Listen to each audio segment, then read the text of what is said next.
అందరికీ నమస్కారం. గత 2 రోజులుగా సోషల్ మీడియాలో ఈటీవీ పాడుతా తీగ ప్రోగ్రామ్ గురించి అండ్ జ్ఞాపక ఎంటర్టైన్మెంట్స్ ఆ ప్రొడక్షన్ గురించి చాలా డిస్కషన్ జరుగుతుంది. దాని మీద ప్రవస్తి గారు ఎలిగేషన్ చెప్పడం కూడా జరిగింది. సో ఆ క్లారిటీ ఇవ్వటం కోసమే నేను ఈ వీడియో చేస్తున్నాను. So point by point Pravasthi గారు ఏం చెప్పారో దాని గురించి నేను మీకు క్లారిటీ ఇవ్వబోతున్నాను. ఫస్ట్ ఆవిడ మాట్లాడిన దాంట్లో నాకు సాంగ్ సెలెక్షన్లోనే బయాస్ చేశారు. వాళ్ళ ఫేవరెట్ కంటెస్టెంట్లకి ఒక సాంగ్స్ ఇచ్చేవాళ్ళు, నాకు నచ్చని పాటలు, నేను పాడలేని పాటలు అనుకున్నవి చూసి ఇస్తారు అని ఇలా మాట్లాడారు. బట్ సాంగ్ సెలెక్షన్ ఎలా ఉంటుంది అంటే చెప్తాను. మా ETV creative team and Gnapika creative team అంటే అనిల్ గారు అండ్ టీం అందరూ కలిసి వాళ్ళు ఒక 4 జోనర్స్ సెలెక్ట్ చేస్తారు ఎవ్రీ షెడ్యూల్. ఆ 4 జోనర్స్ని మనం కంటెస్టెంట్స్ పిల్లలందరికీ పంపిస్తాము. వాళ్ళందరినీ ఆ జోనర్స్లో మన ఛానల్కి ఉన్న రైట్స్ని ఏ ఆడియో రైట్స్ మనకైతే ఉన్నాయో వాటిలోంచి సెలెక్ట్ చేసి పాటలు ఇమ్మని చెప్తాం, మేము ఇవ్వము. వాళ్ళు ఒక్కొక్క కంటెస్టెంట్ మనకి 6 సాంగ్స్ ఇస్తారనమాట. ఆ 6 సాంగ్స్లోంచి ఇప్పుడు ఒకళ్ళు ఒక స్టైల్ ఆఫ్ సాంగ్ పాడితే రెండో కంటెస్టెంట్కి ఆ స్టైల్ లేకుండా చూస్తాం. అది వాళ్ళు సెలెక్ట్ చేసి పంపించిన 6 పాటల్లోంచి మాత్రమే తీసుకోవటం జరుగుతుంది. సో ఇది ఒక క్లారిటీ. ఈ 6 పాటల్లోంచి మేము ఇచ్చిన పాటని వాళ్ళు ప్రిపేర్ అయ్యి వాళ్ళు రిహార్సల్స్కి వచ్చి అక్కడి నుంచి నోటేషన్లు అన్నీ జరిగిన తర్వాత వాళ్ళు మేము రెడీ అన్న తర్వాత మా షూట్ డేట్ని మేము అనౌన్స్ చేసి షూట్ చేయడం జరుగుతుంది. ఇది సాంగ్ సెలెక్షన్ ప్రాసెస్ అండి. ఇందులో మేము ఎవరికి ఏమి బయాస్ చేసి ఇచ్చే ఛాన్స్ లేదని మీ అందరికీ అర్థమైంది కదా. అంటే పిల్లలు పంపించిన పాటల్లోంచి సెలెక్ట్ చేసి వాళ్ళ పాటని మేము ప్రజెంట్ చేయటం, వాళ్ళు ప్రిపేర్ అయిన పాటని ఫస్ట్ ఆఫ్ ఆల్ రిహార్సల్స్ కూడా ఈటీవీ చాలా స్పెండ్ చేసి వాళ్ళకు ఒక 2 days ముందు మొత్తం ఎక్విప్మెంట్ అరేంజ్ చేసి వాళ్ళ సెలెక్షన్ వాళ్ళు వచ్చి అక్కడ ప్రాక్టీస్ చేసుకొని ఆఫ్టర్ దట్ ఆ పాట షూట్ రోజు పాడేలాగా మనం అరేంజ్ చేయడం జరుగుతుంది. సో ఇంత దాంట్లో జరిగే ప్రాసెస్ని చాలా సింపుల్గా పాట సెలెక్షన్లో బయాస్ జరిగింది అని చెప్పి ప్రవస్తి గారు అన్నారు. సో ఇది క్లారిటీ అండి. సో అండ్ నెక్స్ట్ అసలు మెయిన్ ఎలిగేషన్ కాస్ట్యూమ్స్ ప్రాసెస్ ఎలా జరుగుతుందంటే ఇప్పుడు పిల్లలందరూ దగ్గర నుంచి వచ్చిన సాంగ్స్లో ఫైనల్ అయిన ప్రతి పాటలోంచి ఆ పాటకి తగ్గ ఏ డ్రెస్సులు బాగుంటాయి అనేది ఇట్స్ ప్యూర్లీ నేను డిసైడ్ చేసి ఇస్తానండి. అంటే మేకోవర్లో ఈ పాటకి ఈ డ్రెస్ వేసుకుంటే బాగుంటుంది అని నేను సెలెక్ట్ చేసినవి ఈటీవీకి పంపించిన తర్వాత ఈటీవీ వాళ్ళు మాకు ఎస్ అండి బాగున్నాయి ఇవి అని చెప్పిన తర్వాత నేను అవి డిజైనర్కి పంపించడం జరుగుతుంది. ఆ కాస్ట్యూమర్ ఏదైతే దాన్ని మేము పంపించిన ఫోటో ఉంటుందో దాన్ని డిజైన్ చేసి పిల్లలకి ఆ రోజు ఇవ్వటం జరుగుతుంది.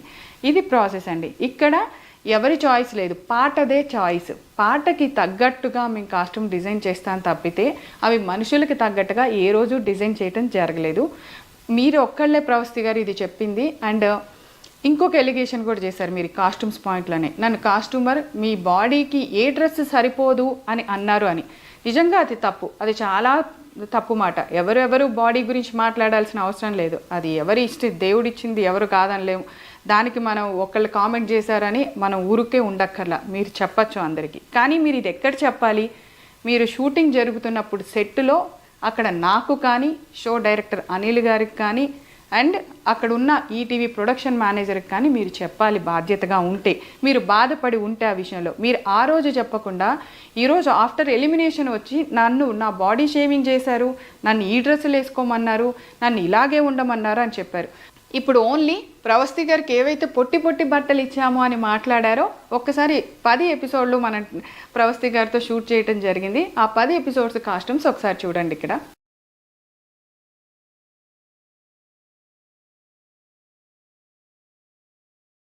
ఇందాక నేను కాస్ట్యూమ్ సెలెక్షన్ దగ్గర ప్యూర్గా నేను అనే మాట ఎందుకు వాడానో తెలుసా? ఈటీవీ ఇంత చిన్న విషయంలో కూడా ఎంత కేర్ తీసుకుందో చెప్పడానికి.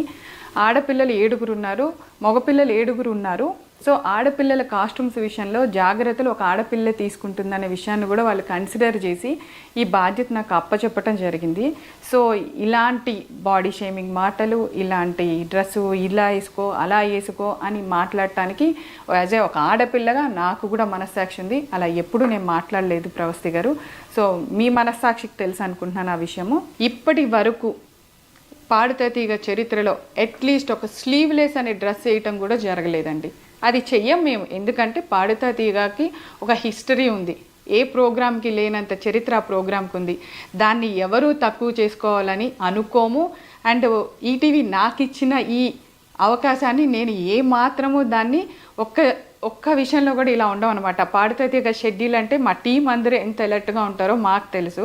అండ్ బాలు గారు ఉన్నప్పుడు చాలా బాగుంది, ఇప్పుడు ప్రొడక్షన్ రాగానే ఇప్పుడు వీళ్ళు రాగానే చెడిపోయిందని ఒక ఎలిగేషన్ కూడా అన్నావమ్మా. మేము బాలు గారు ఉన్నప్పుడు కూడా జ్ఞాపక ఎంటర్టైన్మెంట్స్ ఆయనతో అసోసియేట్ అయ్యి కొన్ని సీజన్స్ చేయటం జరిగింది పాడుతా తీగ. అండ్ బాలు గారితో మేము స్వరాభిషేకం కూడా అసోసియేట్ అయ్యి చేయటం జరిగింది. సో బాలు గారితో మాకు ఒక అసోసియేషన్ ఉందమ్మా. ఆయన కూడా అనిల్ గారి డైరెక్షన్స్కి మార్కులు వేశారు, చాలా బాగుందన్నారు. ఆయనతోనూ మేము కలిసి పనిచేసాం. పాడుతా తీగ విలువలేంటో ఆయన మాకు నేర్పించారు, మేము చేసాము. అందరికీ నమస్కారం, నేను మీ సింగర్ ప్రవస్తి. సో ఈ రీల్ ఏమో జ్ఞాపిక ప్రవీణ మేడం పెట్టారు కదా, ఆ రీల్కి రిప్లై ఇంకా నాకు ఇంకా కొన్ని క్వశ్చన్స్ ఉన్నాయి, అది కూడా నేను అడగాలనుకుంటున్నాను. సో ఎండ్ వరకు చూడండి. ఫస్ట్ పాయింట్ సాంగ్ సెలెక్షన్ గురించి మాట్లాడారు కదా మ్యామ్. సో అదేంటంటే మీరు చెప్పారు మేము ఈచ్ 6 సాంగ్స్ ఇస్తామని. సో మేము ఇచ్చాము 6 సాంగ్స్. బట్ ప్రాబ్లం ఏంటంటే మీరు దానిలో 4 సాంగ్స్ క్యాన్సిల్ చేయడం, రిజెక్ట్ చేయడం, మళ్ళీ ఇంకో 3 సాంగ్స్ రిజెక్ట్ చేయడం రైట్స్ ప్రాబ్లం కూడా కాదు, బికాస్ మేము రైట్స్ చూసుకొనే ఇస్తాం లిస్ట్లో. సో అలా రిజెక్ట్ చేసి మేము పంపాల్సి వచ్చింది లాస్ట్కి. బట్ దానిలో మా చాయిస్ ఎలా ఉంది మ్యామ్? ఇంకా అది మీరు సెలెక్ట్ చేసినట్టే అవుతుంది కదా. మేము అన్ని సాంగ్స్ పంపించినా మీరు రిజెక్ట్ చేసి మేము మళ్ళీ దానిలో ఇంకో 3 సాంగ్స్ ఇంకో 4 సాంగ్స్ అని ఇస్తూ ఉంటే మీ దానిలో నేను సెలెక్ట్ చేస్తే how is it or choice? So ఇదొకటి. ఫేవరెటిజం గురించి మాట్లాడారు కాబట్టి I have a small proof, నేను అది ప్లే చేస్తాను. రాఘవేంద్ర హిట్స్ లో దయచేసి ఓన్లీ డివోర్స్ అన్నమయ్య ఇవే సాంగ్స్ పెడుతున్నారు.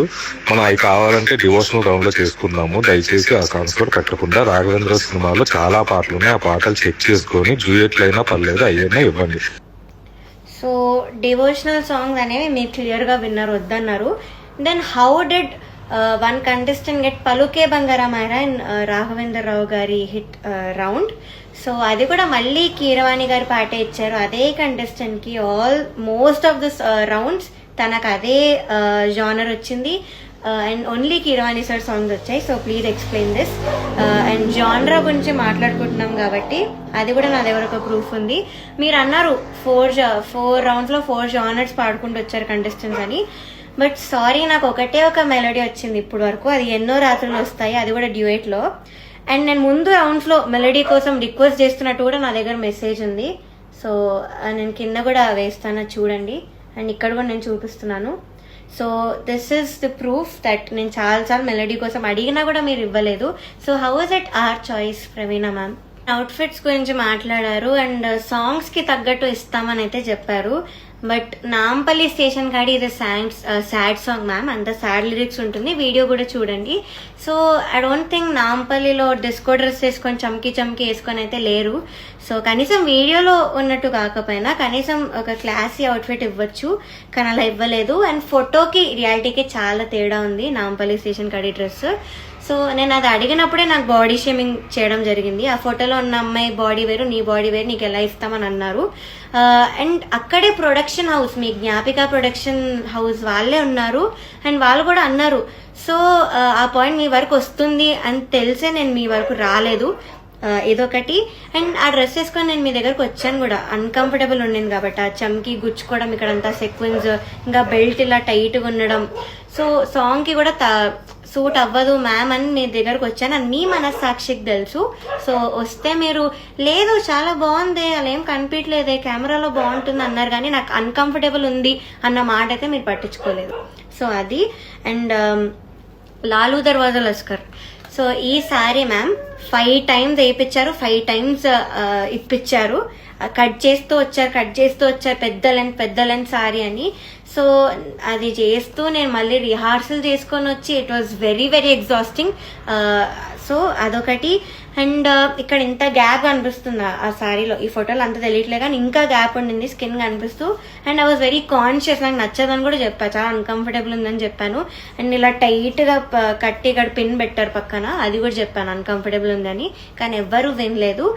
అండ్ ఇంకొకటి ఏంటంటే నేను పొట్టి బట్టలు అనలేదు మ్యామ్, అస్సలు అనలేదు, పొట్టి లంగాలు అన్నాను. అది మీరు ప్రతి ఎపిసోడ్ ఎన్నిసార్లు చెప్పినా కూడా పొట్టిగానే కుడుతూ వచ్చారు.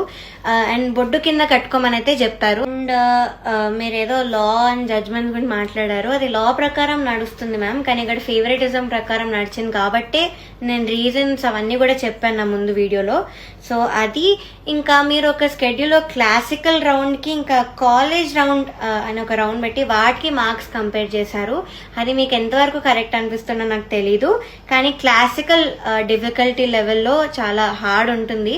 అండ్ మేము పాడిన పాటలు అన్నీ కూడా టఫ్ సాంగ్స్ ఆ లెవెల్లో. సో దానికి కాలేజ్ రౌండ్కి అసలు మీరు కంపేర్ చెయ్యలేరు, దాని మార్క్స్ బేస్ చేసుకొని అయితే ఎలిమినేట్ కూడా చెయ్యలేరు, కానీ నన్ను అప్పుడే చేశారు. సో అదొకటి. అండ్ మీరు ఏదో అన్నారు వాళ్ళు రెడీ అన్నాకే మేము షూటింగ్ చేస్తామని. మీరు ఎప్పుడు మమ్మల్ని వచ్చి మీరు రెడీయా అని మా కన్సర్న్ తీసుకొని అయితే షూటింగ్ పెట్టలేదు మ్యామ్. మీరే ఒక డేట్ ఇచ్చి మమ్మల్ని ఈ లోపు మీరు నేర్చుకోవాలి అని మీరే పెట్టారు.